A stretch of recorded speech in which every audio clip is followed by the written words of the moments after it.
Hi நண்பர்களே, இன்றைக்கி நம்ம வந்து ஜாதி சான்றிதழை பற்றி பார்க்க போகிறோம்.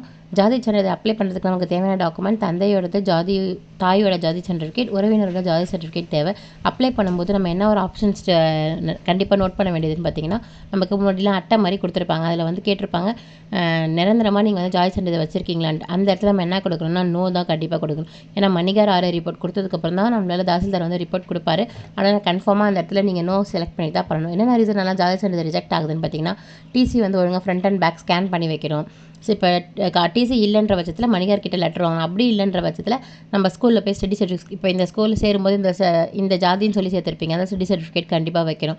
இசேவை மையத்தில் போய்ட்டு அப்ளை பண்ணும்போது அவங்க அப்ளை பண்ணி ஒப்புகை சீட்டு கொடுப்பாங்க. அதுக்கப்புறம் மணிகார் அதுக்கப்புறம் ஆர்ஐக்கு அப்புறம் தான் தாசில்தார். ஸ்ட்ரைட்டாக தாசில்தாரால் நம்மளுக்கு ரிப்போர்ட் பண்ண முடியாது. அதனால் நம்ம மணிகார் ஆர்ஐ தாசில்தார் சொல்லிட்டு ஸ்டெப் பை ஸ்டெப்பாக தான் போகணும்.